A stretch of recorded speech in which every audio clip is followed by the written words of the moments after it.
5 horas da tarde, mais 38 minutos. A gente vai conversar aqui agora sobre um tema bastante interessante na programação do nosso t7news.com.br. Aliás, eu queria passar para você que a gente está no T7 News Live, né? Nós estamos no T7 News Live, enquanto que o T7 News Jornalismo a gente está acertando alguns detalhezinhos que precisam ser acertados lá, até para melhorar a nossa questão e, claro, trazer para você sempre a informação em primeiro lugar aqui na nossa programação. Então, nós estamos no T7 News Live, que é o nosso canal, onde a gente transmite também muita coisa diferente, muita coisa inteligente e, acima de tudo, muita coisa importante para você que está nos acompanhando aqui na programação do T7 News Live. Fique atento aí, normalmente é o canal onde a gente transmite jogos de futebol, é o T7 News Esportes que vai entrar aí para você, sempre trazendo muita informação e muita prestação de serviço também. Vamos lá então, eu queria apresentar com grande alegria na programação de hoje, Gelson Drimé, professor residente, atua como professor tanto no CBK, Janjubling. Isso. Acertei? Opa, tá quase lá, chegou perto. Acertei de primeira? Quanto no Centro de Meditação Kadampa, Brasil, que nós temos um aqui na cidade de Taubaté. Aliás, deixa eu apresentar melhor. Câmera aberta para mim aqui, meu caro. Aí, câmera aberta para você aqui no nosso T7 em 2 tempos. Esse é o monge Gelson Drimé, professor residente do Centro Budista Kadampa, aqui na cidade de Taubaté. O CBK Janjubling, né, oferece meditação e ensinamentos de budismo moderno para ajudar as pessoas a encontrarem paz interior e também felicidade. Eu vou começar perguntando exatamente com relação a essa questão da paz interior. Né? A gente está vivendo momentos muito complicados, né? Politicamente, policialmente, mentalmente, e os mentes que a gente tem aí na vida. Aliás, o que tem de gente que mente pra gente é uma coisa impressionante. Como é que a gente pode encontrar essa paz interior antes da felicidade? Eu quero primeiro a paz interior, porque com paz você busca felicidade. É exatamente isso. Mas essa paz interior, como é que eu consigo traduzir isso num mundo tão complicado como a gente vive? Eu nem sei se a gente conversou sobre isso na entrevista que a gente fez recentemente, online, mas é só a gente observar essa questão aqui, mas é importante já a gente começar por aí. A gente tem outro tema para conversar. Eu sou meio assim, a gente vai testando os temas aqui. Paz interior. Como é que eu encontro a minha paz interior? Perfeito, Alexandre. Eu queria agradecer imensamente Obrigado. a oportunidade. Boa tarde primeiro, Boa tarde, né? Eu gostaria de agradecer essa oportunidade. Lembrando, então, que meu nome é Gen Drimé, normalmente é Gen Gelson Drimé, mas as pessoas me chamam de Gen Drimé, fica mais fácil. E além do Centro Budista Kadampa Brasil, que é o Templo pela Paz Mundial, o maior templo pela paz mundial do mundo, lá em Cabreúva, eu também sou professor do Centro Budista Kadampa aqui em Taubaté, que é o Meditação e Budismo Moderno em Taubaté, ou o Centro Janjubling. E aí vai ficar uma dica aqui, mais para frente eu vou dizer para vocês o que significa Janjubling, e a gente vai ver que lindo como tudo isso que a gente vai conversar daqui a pouco, e o que a gente vai falar agora se conecta lindamente. Então eu acho que a sua primeira questão é uma questão muito válida e que eu acho que todos nós temos que pensar profundamente sobre isso. Meio que assim, se alienar de todas as coisas que estão acontecendo não deveria ser uma estratégia adequada, porque não é fingindo, por exemplo, que nós não estamos vivendo num mundo cheio de desafios, seja pelas notícias internacionais, notícias nacionais, notícias locais, ou seja mesmo pelo convívio com as pessoas do nosso entorno, porque queira ou não, independentemente das notícias que a gente se dá o direito de ler, a gente sente que as pessoas do nosso convívio, do nosso trabalho, da nossa família, estão mais ansiosas, mais desanimadas, mais irritadas. Então, de uma maneira geral, o nosso ambiente, o nosso entorno, para as pessoas de uma forma geral, andando pela cidade, está mais hostil, está mais difícil. E essa é uma pergunta que todo mundo deveria se fazer. Uma vez que o meu ambiente está mais hostil e eu não tenho como mudar o ambiente, nós não temos poder para mudar uma cidade, mudar um estado, mudar o mundo, como é que eu lido com essas coisas de uma outra perspectiva? E a resposta é basicamente a sua pergunta, né? Então, o nosso equívoco é que nós achamos que para ter paz interior, nós precisamos ter boas condições exteriores. E é exatamente aí que a gente se engana, porque a gente tenta, por exemplo, se o seu trabalho está estressante, você pensa assim, eu preciso de um fim de semana, eu preciso de umas férias, eu preciso ir para a praia, eu preciso ir para a montanha, eu preciso rezar, enfim. Você não pensa assim, eu preciso cultivar qualidades mentais, equilíbrio, serenidade, para poder lidar com essas coisas de uma outra perspectiva. Eu preciso aprender a ficar em paz, mesmo diante de situações difíceis. Então, uma coisa que eu gosto sempre de dizer, principalmente lá no Templo pela Paz Mundial, porque o nome do lugar é Templo pela Paz Mundial, ou seja, templo, um lugar sagrado, ajudando as pessoas a desenvolver mais paz, eu costumo dizer assim, na nossa tradição budista, paz tem nome e sobrenome. É paz interior.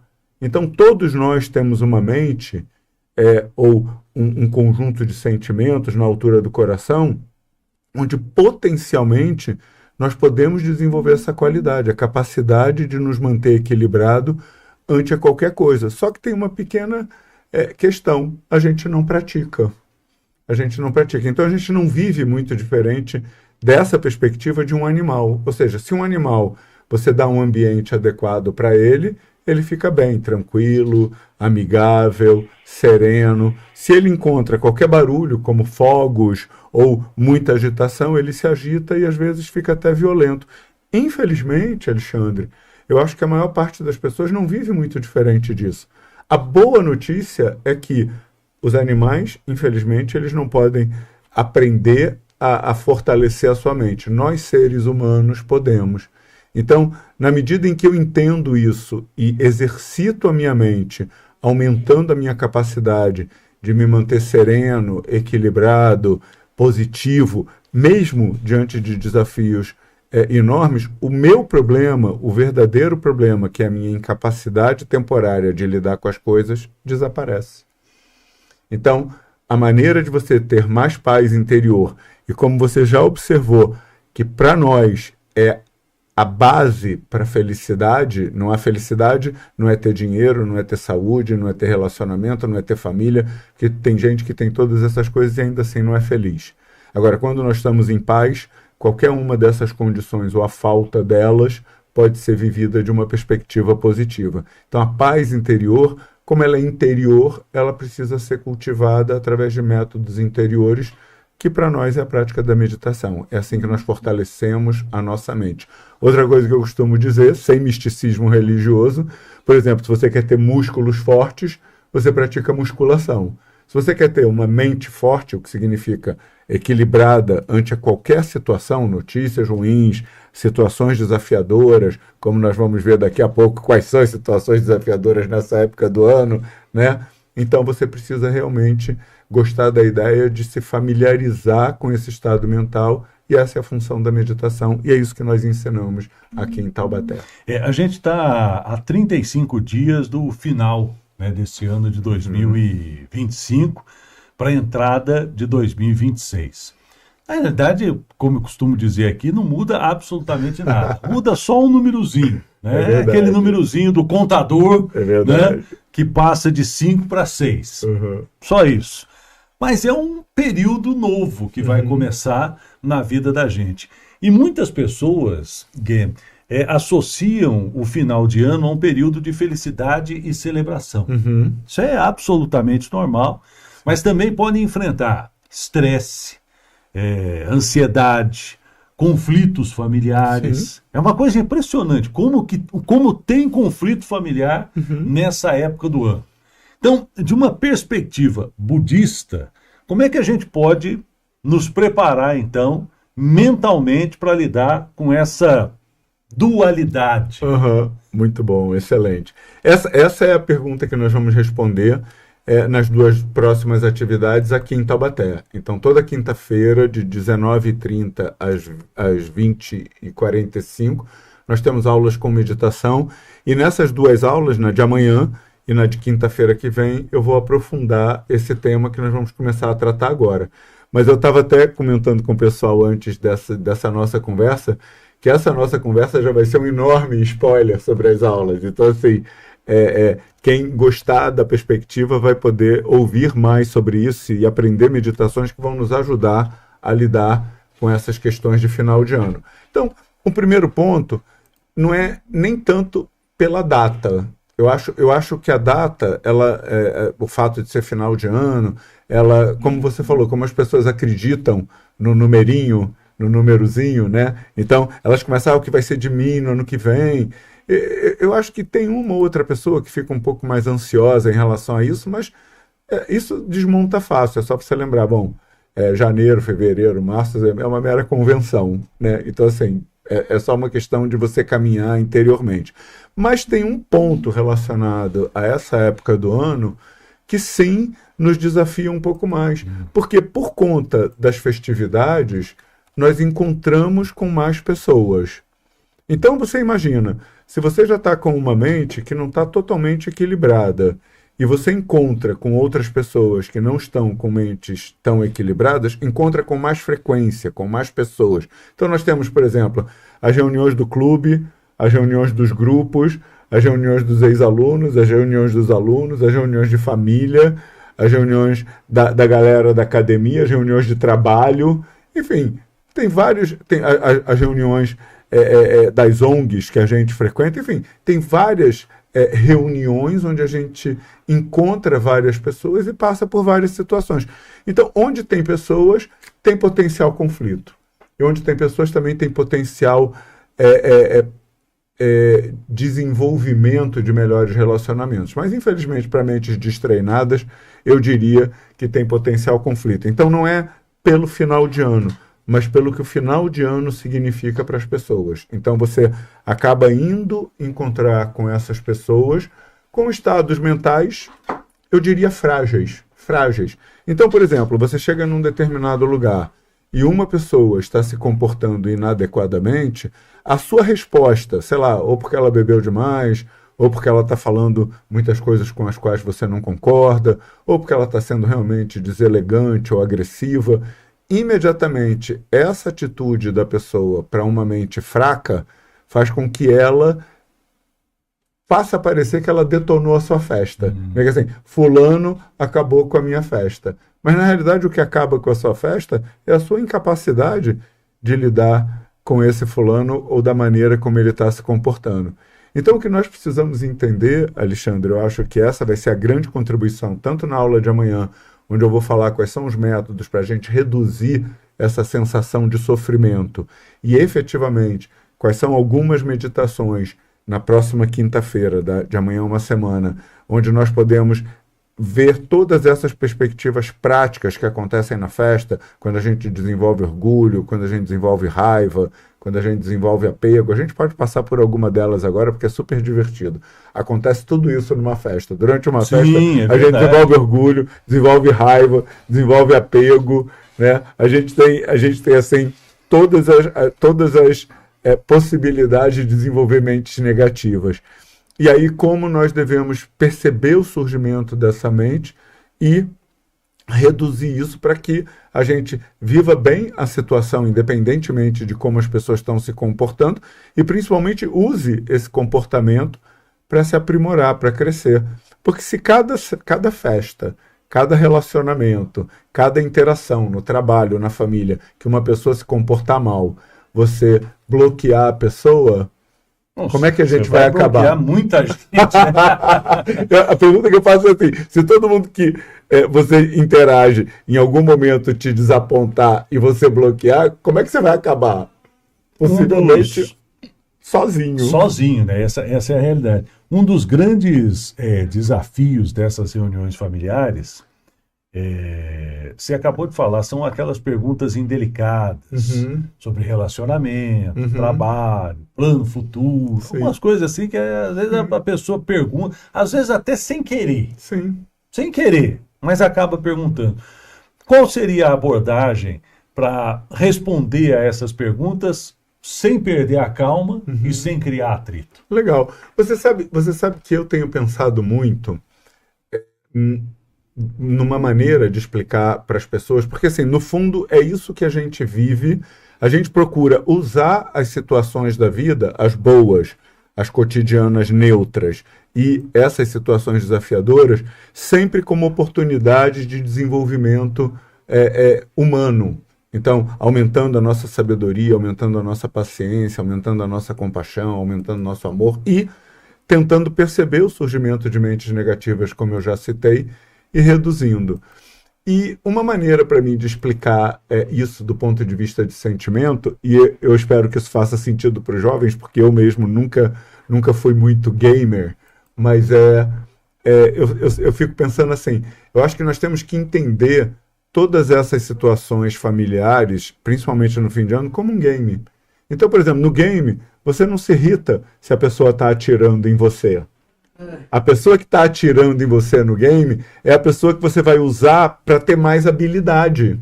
Então, assim, cara, lá vem um cara que atira super bem, atira 20 flechas ao mesmo tempo, você fala assim, é esse que eu vou enfrentar, entendeu? É lógico que no game a resposta é agressiva.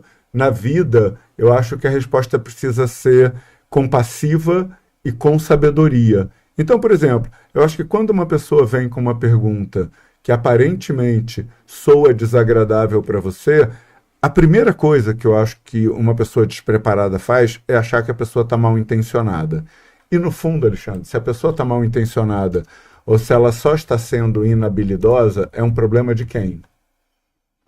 Da pessoa que fez a pergunta. Sim. Eu acho que a nossa atitude em relação a esse tipo de situação é a atitude do gamer.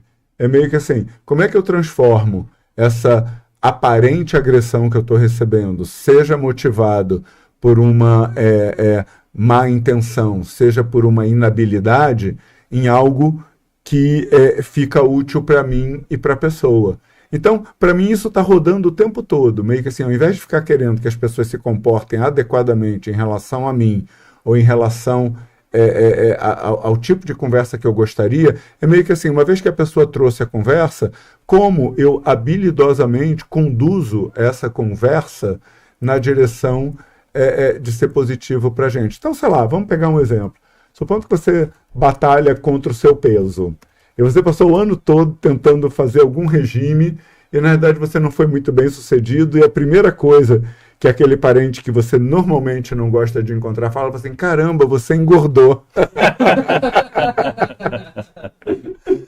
E ele fala porque ele sabe que você vai ficar abalado. Né? Tanta coisa legal pro cara falar. Não é? Mas é o que vai. Você sabe aquela história do machucado, meio que assim, quando você está machucado em algum lugar, é ali que a pessoa vai dar o tapinha, seja acidentalmente, seja por uma maldade. Então, se a pessoa vem... O ombro deslocado. Exatamente. Então, assim, eu acho assim, se a pessoa vem com uma pergunta dessa, seja por uma falta de habilidade, seja por uma inadequação,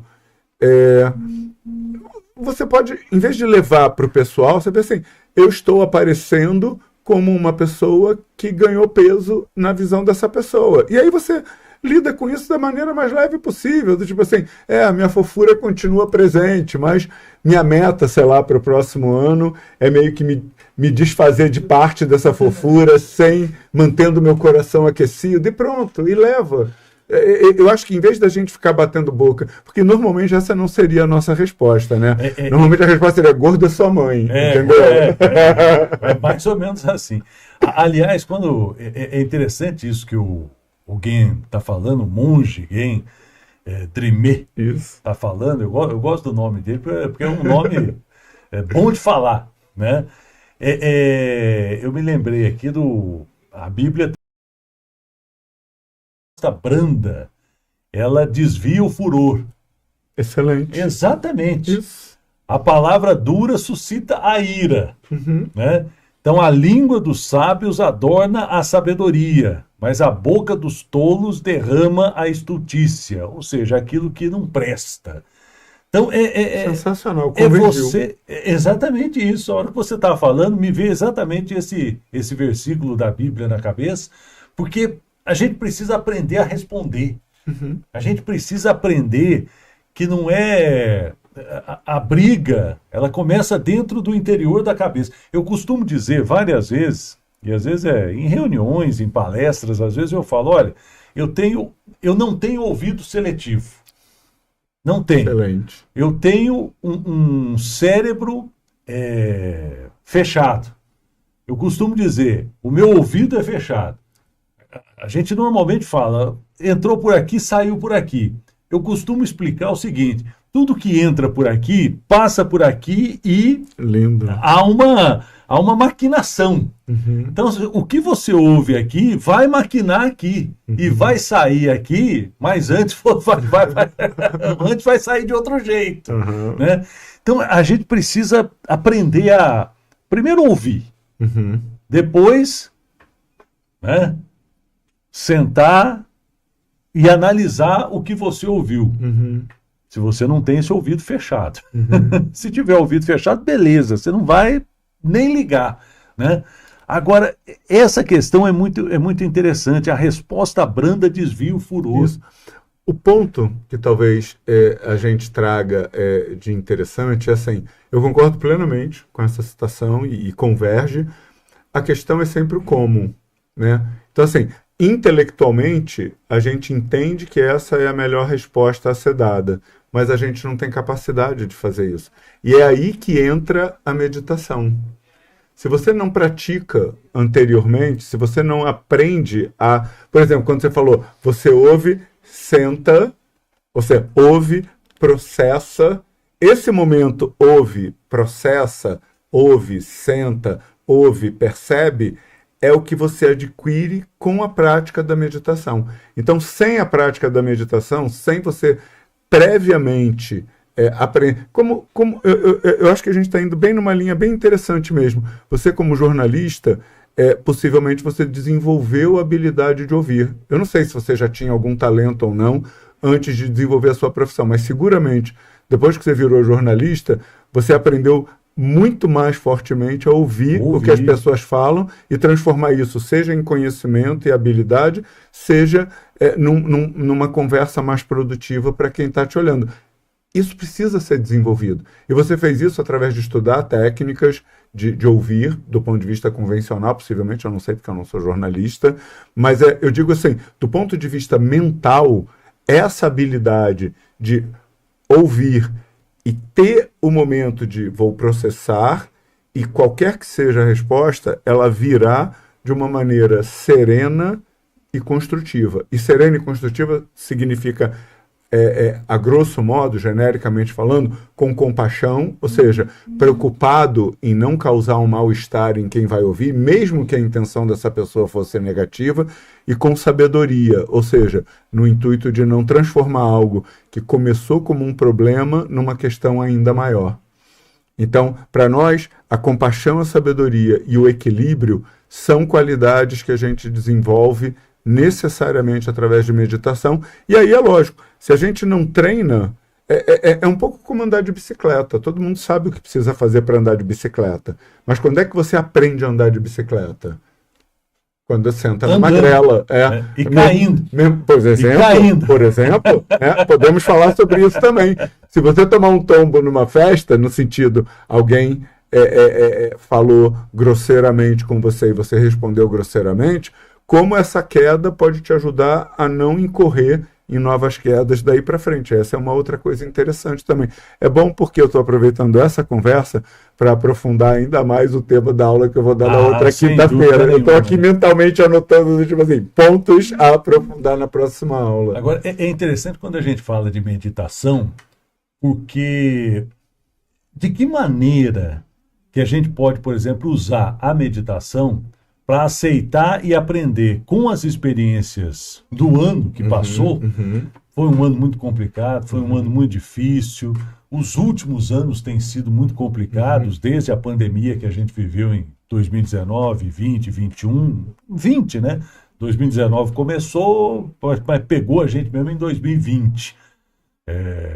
Me lembro que o primeiro caso aqui em Taubaté foi no dia 18 de março de 2020.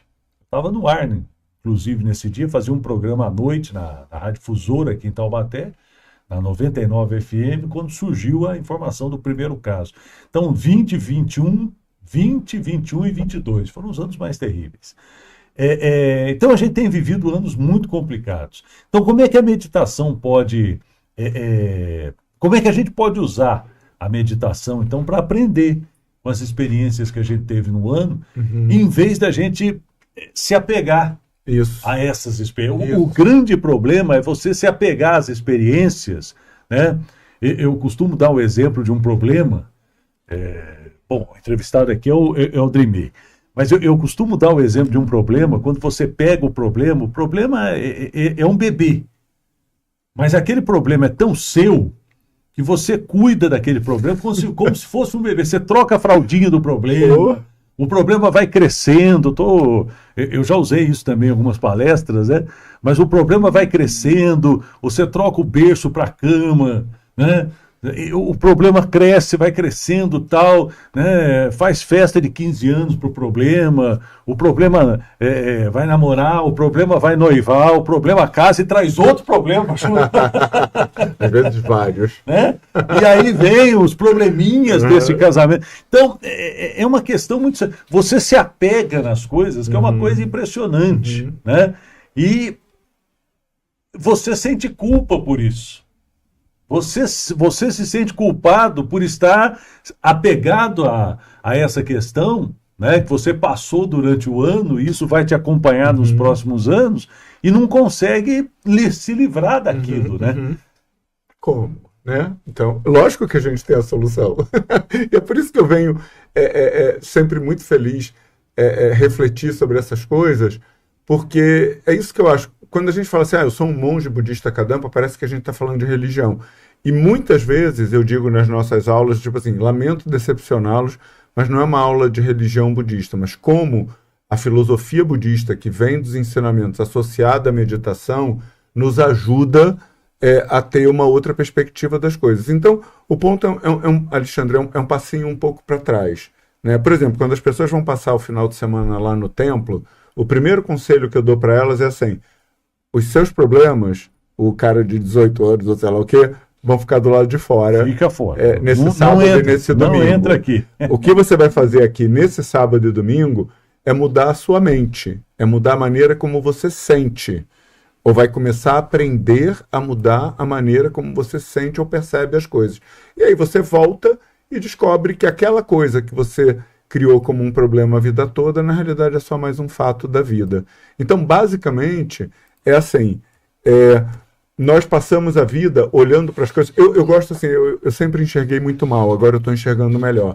Mas eu costumava dizer assim, quando eu tirava o óculos, isso não acontece mais, mas quando eu tirava o óculos, o mundo virava uma linda tela impressionista. Então, basicamente, se eu nunca tivesse usado óculos, eu ia achar que essa era a realidade. E eu ia tentar melhorar a nitidez, não mudando a minha visão, mas tentando mexer naquilo que eu percebo como realidade. Quando, na realidade, a solução o tempo todo era colocar uma lente. Através da lente, eu vejo as coisas com clareza e precisão. Então, eu estou olhando para aquilo que eu posso chamar da mesma realidade, mas com uma outra perspectiva, com uma outra lente. Então, a resposta à sua pergunta é assim: hoje, nós vivenciamos os fatos da vida, eu diria tendenciosamente, com estados mentais negativos. Então, com desânimo, com raiva, com depressão, com apego, né? Enquanto esses estados mentais estiverem acontecendo soltos no nosso coração, eu vou ser muito sincero com você, eu acho que se você não faz nada, é como você querer enxergar bem sem colocar uma nova lente. Então, se você não faz nada, por mais que você saiba que a imagem nebulosa, ela é nebulosa porque você não enxerga direito, isso não é suficiente. O que você precisa é trabalhar na solução, é colocar uma lente. E essa lente, da perspectiva do treino da mente, como é proposto pela nova tradição Kadampa, que é uma tradição que foi fundada por um mestre muito bonito. Você acha meu nome complicado? Prepare-se. O nome dele é Venerável Geshe Kelsang Gyatso Rinpoche. Eu nem preciso repetir. Ele é um mestre tibetano que veio para o Ocidente há uns 50 anos atrás, e ele entendeu que a pegada, que o estilo de vida do homem e mulher ocidental contemporâneos eram muito diferentes dos místicos asiáticos, a maneira como eles lidavam com o budismo. É lógico que hoje, quando a gente fala asiático, a gente está falando das pessoas do mundo antigo e das pessoas do mundo atual. Então, quando ele fala contemporâneo, é contemporâneo geral, inclusive os orientais. Então, ele trouxe essa apresentação onde, através dos aspectos filosóficos, nós podemos, então, trocar, digamos assim, a lente da maneira como a gente percebe. Então, onde antes tinha raiva, agora tem a mente serena de aceitação paciente. Isso é um aprendizado. Porque você fala assim, mas como eu preciso reconhecer, como eu faço para reconhecer, reduzir e abandonar a minha raiva? Tem um método. Como eu faço para entender o que é paciência e desenvolver a aceitação paciente, não passiva, serena, construtiva, diante das adversidades da vida, diante daquelas pessoas que estão tentando nos agredir? Tudo isso é uma série de aprendizados, é uma vida. Então, Geshe-la escreveu 23 livros onde ele nos ensina como reconhecer, nos ensina a qualquer pessoa, não a religiosos, não a qualquer pessoa vai poder se nutrir com os ensinamentos budistas e investir na solução, que é perceber os aspectos práticos da vida com outro estado mental, colocando uma lente que faça com que você veja o que está acontecendo de uma outra perspectiva. Então, por exemplo, para você e para a grande maioria das pessoas, 20, 21 e o início de 22 foi um desastre. E eu, quando começou a pandemia, nós tínhamos, lá no Templo pela Paz Mundial, nós somos um lugar muito turístico, nós somos visitados por 400, 500 pessoas no final de semana. E a gente saiu de 400, 500 pessoas para zero, porque estava todo mundo no lockdown, e a gente não tinha até então desenvolvido o online. Acho que todo mundo descobriu o online depois de 2020. Foi o nosso caso também, né? Então, as pessoas conversavam comigo, eu falava com 5, 6, 7 pessoas por dia, e as pessoas me perguntavam exatamente assim, mas como é que eu vou sobreviver ao lockdown? E eu falava para elas assim, eu compreendo, todos nós estamos sendo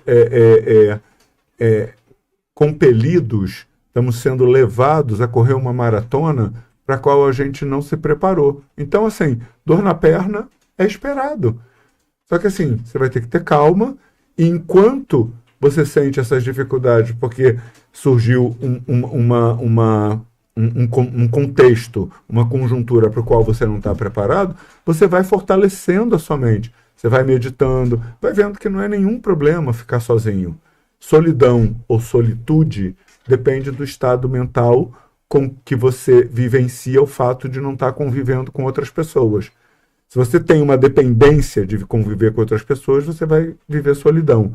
Se você gosta de conviver com pessoas, mas não tem nenhum problema em lidar com ficar sozinho, você usa isso de uma forma positiva, você vai viver em solitude e está bem. E quando outras pessoas aparecerem, você vai estar bem e nutrido para lidar com elas. Então, basicamente, através da meditação, eu mudo a minha perspectiva de como eu percebo as coisas, e aí eu volto para o meu problema lá que eu criei 15 anos e falo assim, cara, nunca foi um problema. Na realidade, foi o tempo todo uma oportunidade de desenvolver outras coisas e sigo a partir daí. Eu não fico me arrependendo ou me culpando, tipo assim, e os 17 anos que eu convivi com esse ressentimento, que eu convivi com essa mágoa. Não, eu simplesmente resolvo e parto para uma vida melhor daí para frente. Para a aula, que ele vai dar amanhã e quinta-feira. Amanhã sobre o sofrimento, então como reduzir o sofrimento, qual o método meditativo para reduzir a sensação de sofrimento nos dias de hoje, de 19 20h30 às 20h45. E na quinta-feira que vem, efetivamente, como sobreviver às festas de final de ano. Como sobreviver. Algumas meditações para a gente ir bonito para a festa. E a gente já está dando algumas dicas Nossa, importantes. vários spoilers. Agora, duas coisas que me chamaram muita atenção observando aquilo que você falou. E uma delas é a prática da gratidão, que ensina aí sobre como apreciar o que a gente tem. Perfeito. Né? Em vez de focar naquilo que está nos faltando. Né? E, mais uma vez, eu cito aqui, eu sou evangélico, cristão evangélico. Eu não gosto do termo evangélico, porque eu acho que é rótulo. Eu não gosto. Já falei isso algumas vezes já. O pessoal às vezes fica bravo comigo, mas não tem problema, pode ficar. Eu não gosto de evangélico para mim é rótulo. Eu sou cristão. Mas essa questão de você focar no que falta e não focar na gratidão pelo que você tem é muito séria. Lógico. Muito séria isso. Então é algo que a gente precisa se desapegar. É o grande problema de você se apegar às coisas e não conseguir se desapegar. E a outra coisa que é muito, muito séria, eu queria que você falasse um pouco sobre isso, porque a gente conhece a prática do perdão. O perdão é a coisa mais sensacional do mundo. O perdão quebra barreira, o perdão derruba muro, o perdão faz coisas impressionantes na vida da gente, ou na vida das pessoas, né? Que a pessoa às vezes acaba não percebendo. Mas isso faz uma diferença enorme na vida das pessoas. E a gente vê que a prática do perdão é central no budismo também. Sim, não com esse nome, mas sim, eu vou trazer também alguma Exatamente. coisa muito interessante. Como é que a gente pode aplicar, então, a nós mesmos? Porque primeiro a gente precisa perdoar a gente. Olha, se perdoe é você mesmo. Não leve qualquer tipo de carga para a sua vida. Isso. Né? Especialmente quando a gente tem mágoas antigas, desentendimentos acabam ressurgindo. Às vezes outras pessoas são atingidas. Né? Então a gente precisa começar a pensar assim também. Né? Muito bom. Então, temos mais 2h30 para o jogo, então... Eu preciso que você resuma isso em pelo menos uns 3 minutos aqui. Então tá bom. Então eu vou ter que falar duas coisas super rápidas. A primeira, sobre a gratidão. O que você falou está correto, mais uma vez, é como eu enxergo também, mas nós vamos um pouco além, no sentido de, inclusive, ser grato pelas situações difíceis. Então, quando a situação aparece, de novo, que bom... Assim, não é que bom que a situação apareceu, mas assim, que bom que eu tenho força interior para lidar com isso que apareceu como forma de crescimento. Então, por exemplo... É a velha história, né? Que o fracasso é o primeiro degrau do sucesso, da escada do sucesso. Sim, então, por exemplo, a pessoa vem e fala lá, você está gordo, com maldade, e você consegue não ofender a pessoa, não se sentir ofendido e levar o papo numa boa, leve, curtir a festa de final de ano. E aí você fala assim, que bom que essa pessoa trouxe isso e eu pude ver que eu estou mais desenvolvido do que eu estava imaginando. Então essa é a gratidão. É a gratidão por tudo que acontece na nossa vida. A gratidão por aquilo de bom que acontece na nossa vida e a gratidão pela rotina e pelos desafios que surgem na nossa vida e que nos ajudam ou a crescer ou a crescer com a queda. Então Isso é uma coisa legal. Então a gratidão para mim, para nós budistas, se expressa por tudo que acontece na nossa vida. E com relação ao perdão, a gente não tem muito o conceito de perdão, mas a gente pratica profundamente o perdão de uma maneira que eu digo que é a capacidade de restabelecer a harmonia quebrada das nossas relações. Sim. Então alguém trouxe alguma coisa, você ficou magoado ou chateado com essa pessoa, como é que você... desfaz essa nuvem de ressentimento no seu coração. E muitas vezes as pessoas falam assim, é através de um ato, eu te perdoo, mas está bloqueado. Eu te perdoo, mas vai ser feliz em Tóquio. Você não perdoou. Então estamos na mesma página, mas a gente acha que é isso. Ou, sei lá, a pessoa fala, eu te perdoo, e você se sente redimido de uma culpa, quando na realidade você tem um trabalho a fazer em tentar não voltar a cometer aquilo que você fez e magoou outra pessoa. Então a chave para nós é uma coisa que a gente chama de aprender a apreciar os outros. Então se nós entendermos que de cada lado da relação tem um ser humano e como seres humanos nós queremos as mesmas coisas, você como ser humano, você quer ser feliz e quer se libertar do sofrimento. Eu quero ser humano, eu como ser humano, quero ser feliz e quero me libertar do sofrimento. E às vezes, em nome da minha felicidade ou do meu desejo de me libertar do sofrimento, eu acabo pisando na bola com as pessoas. E eu entendo que isso é parte de um processo de aprendizado. Então, é tentar trazer esse sentimento de, assim como eu quero ser feliz e me libertar do sofrimento, você quer ser feliz e se libertar do sofrimento, e disso extrair que você seja feliz e se liberte do sofrimento. Então não interessa o que você está fazendo comigo. O meu coração para você é que você seja feliz e se liberte do sofrimento. E o que eu posso fazer para te fazer mais feliz e mais liberto do sofrimento.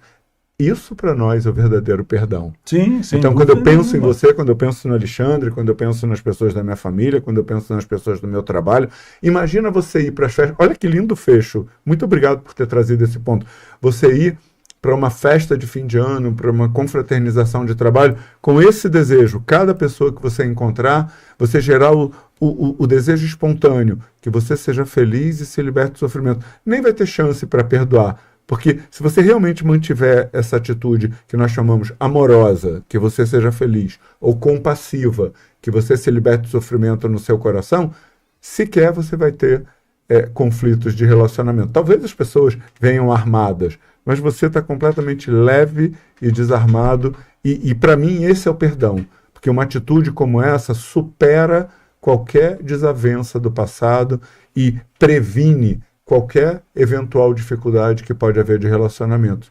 Com esse simples... Isso é uma meditação muito bonita que as pessoas podem aprender na nossa tradição. Chama Aprender a Apreciar os Outros. Se você quiser saber dessa meditação, você pode entrar em contato comigo, sei lá como, manda um oi para o Alexandre que ele coloca a gente em contato, ou aparece lá no Meditação em Budismo Moderno em Taubaté, que a gente vai se falando. E o meu desejo realmente é assim, que todas as pessoas que estão assistindo essa matéria desenvolvam esse desejo, que elas pensem, cada um, que você seja feliz e se liberte do sofrimento. Imagina um mundo permeado por pessoas com esse sentimento verdadeiro. Olhando para 2026, né, qual é a reflexão que o senhor deixaria para aqueles que desejam começar esse novo ciclo com paz, compaixão e clareza mental? Perfeito. Então, eu acho uma coisa importante, e essa é a reflexão que eu faço lá no Templo pela Paz Mundial, o próprio nome Templo, lugar sagrado pela paz mundial, ajudando as pessoas desse mundo a ter mais paz, parece que a paz mundial é algo que vem de fora. E a minha grande reflexão para 2026, ou para o que vier daqui para frente, é que cada um de nós entenda que se nós queremos um mundo com mais paz, essa paz que a gente tanto quer no nosso mundo tem que começar dentro de nós. Na nossa capacidade de manter o nosso coração leve, apaziguado, com amor, com sabedoria, com compaixão, com serenidade, e deixar que essa paz interior que a gente desenvolve, no caso do budismo, através da meditação, permeie o que a gente pensar, falar ou fizer. Então, sim, eu desejo um 2026 com muita paz, muito amor, muita atitude positiva, mas não magicamente vindo de fora, que cada pessoa se entenda como um agente da paz no seu mundo. E se cada pessoa entender que essa paz interior é a semente de um mundo com mais paz para todos, aí sim podemos ter a esperança que a gente tenha um mundo melhor para todas as pessoas, talvez as pessoas que nos cercam, o que já está muito bom. Se cada um desenvolver essa consciência, já melhora a vida de um monte de gente. Sem dúvida nenhuma. Monge Gendrime, queria agradecer a presença do senhor aqui mais uma vez, muito interessante. A gente precisa, aliás, eu quero trazê-lo aqui em outras oportunidades para a gente falar um pouquinho mais sobre esses ensinamentos tão importantes para a vida da gente também, tenho certeza para a vida de qualquer pessoa que tenha aí a necessidade de conhecimento dessas questões tão importantes, principalmente com relação a essa questão da gratidão. Eu acho isso sensacional. Lindo. Muito obrigado pela participação. Vou aceitar o convite sempre que você me chamar e, sinceramente, eu acho que uma conversa como essa, de coração aberto, focada nos resultados, é o verdadeiro diálogo interreligioso. Então não é sobre o que a gente acredita, mas o que toca o nosso coração para que a gente se torne uma pessoa melhor e mais benéfica para os outros. Eu admiro muito o seu caminho também e eu fico feliz de saber que a gente caminha juntos por métodos diferentes, mas construindo um mundo melhor para todos. Que alegria, que felicidade em descobrir é o que isso. é o que a gente mais precisa, né? Construir um mundo melhor. Que bom, né? é isso mesmo. Aliás, na sequência, daqui a pouquinho, daqui um pouquinho, né? A gente vai falar também, vamos falar um pouquinho sobre a COP30, que nós tivemos recentemente lá em Belém do Pará, e um evento que o SESC de São José dos Campos vai estar realizando. A gente vai conversar aqui sobre território e clima, conversas a partir da COP30.